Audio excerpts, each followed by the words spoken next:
Hello, class of 2021. Mr. Shield here. I just wanted to go over a couple reminders about the portfolio of work process. I met with probably 3/4 of you during your wellness class, and there's some of you that I've still not met with to actually set up your portfolios. But moving forward, there's just some things that we need to know about that will help make your life easier. So I've asked your advisor to play this during advisory just to walk you through a couple of those items. So number one, how can you actually get support with your portfolio? So you'll notice here that I'm on the high school website. And under academics, I am going to slide down to portfolio of work. And once I go there, you will actually see that there is a portfolio website dedicated to information that you all need to know about. And so you'll notice up at the top here just what is POW or portfolio of work, even all about.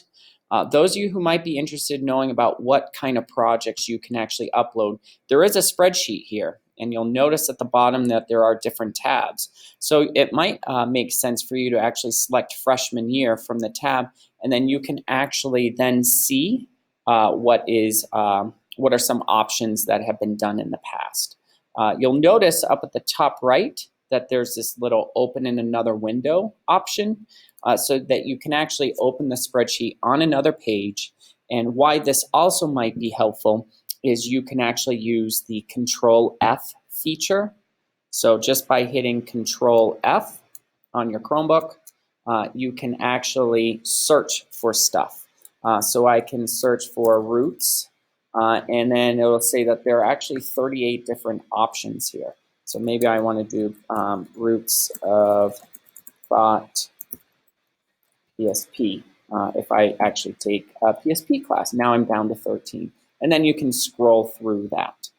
So that's one way to find artifacts. Remember that you can choose any 4 projects you want.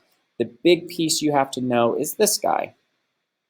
One has to be multimedia, one has to be collaboration, 1 research, and 1 individual choice. And we already did the multimedia one with you all. If you need a sample of what it should look like, your portfolio, you'll just go ahead and go into the sample portfolio and actually make sure you select the one that says class of 2021 because you guys are starting with the new Google Sites, whereas the rest of the school is using old Google Sites. And then the last piece is there's an instructions tab. So if I hover over instructions, you're going to notice 3 different areas.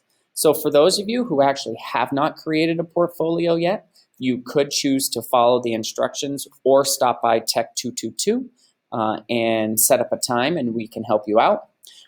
For those of you who need a reminder on how to actually upload something, one of your projects into your portfolio, I'll go there.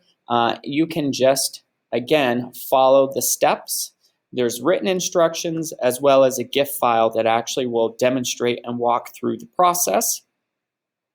And then last but not least, how can you customize and fix your portfolio? So I can go in there. So one thing we've not done is actually do your About Me page. We didn't have time in wellness class to do that. There's instructions, how to change your header. You can actually upload your own images. You don't have to keep the stagnant look of a boring background. You can either search online or upload your own. And I highly encourage you to actually make this portfolio be who you are and not just choose the defaults that are there. And then you can also change your theme, colors, etc. Keep in mind that this is going to be a portfolio that you will be able to use when you're applying for jobs and or college to put in a resume. So you want to be proud about the things that you're uploading as it will be evidence of, this is who I am academically. The last piece I'm going to remind you is this is a half credit required course. And so by the time you are a senior at the end of the year, you will earn a half credit for not taking a course, but uploading and managing your own portfolio. And there is that requirement that you need 4 projects between now and May in order to meet this year's requirement. Otherwise, you will have to show up over summer school to complete your requirements. So don't fall into that situation. Be on top of your projects and search for help if you need help.